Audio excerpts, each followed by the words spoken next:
Well, hi, Ron. Hey, Mark. Ron, thanks for joining us again on Recovery After Divorce. We greatly appreciate your time.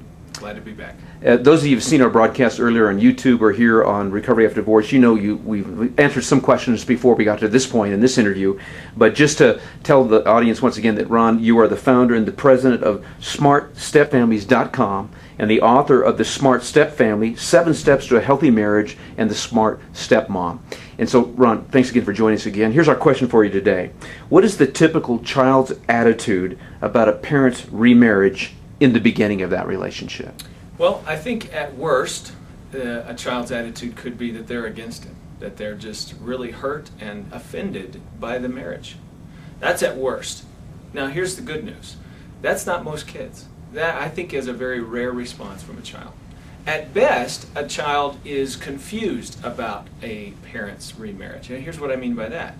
On one hand, they may really love or like or really appreciate this new person, the step-parent, maybe bringing step-siblings, maybe there's some other changes that go along with this, and there's something valuable in that for the child, and they like that. At the same time, there's a side of them that feels some measure of loss. See, they've already been through a lot of loss in the past, the death or divorce or whatever that brought about this new step-family opportunity, and this feels like another loss to them because now I don't have as much time with my dad. Now I don't have as much time with my mom. Now I got to share my room with a step-sibling, or whatever those changes are, they're more losses. So oftentimes there's a confusion. Here's what that translates into: hot, cold.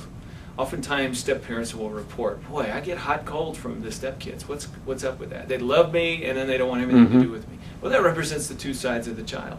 They like you, and yet there's something there that is a loss for them, that brings some sadness for them, and that's when they tend to back away.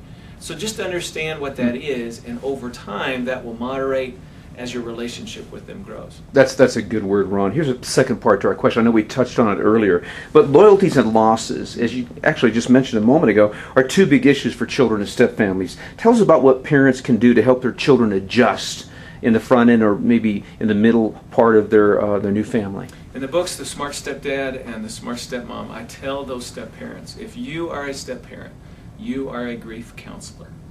And that's a hard reality for a lot of step. Absolutely, they didn't realize that going in, but they are, because their stepchildren have grief.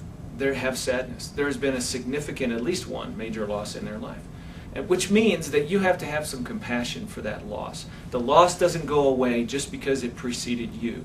The nature of losses is that they follow with us throughout life. And at every developmental stage, for example, a child has to figure out how to deal with the fact that mom and dad divorced 10 years ago. Now I'm getting married, that was 15 years ago, but I have to figure out who's going to walk me down the aisle, my dad or my stepdad. And a child has to again grieve that loss of parents' divorce. So it follows them. And step-parents have to have compassion for that. The other piece is loyalty, as you mentioned. Loyalty is a child's heart and allegiance to, first, their biological parents. Dad's in one house, mom's in one house, and they're going to be loyal to both of them. Now, here's the problem with that.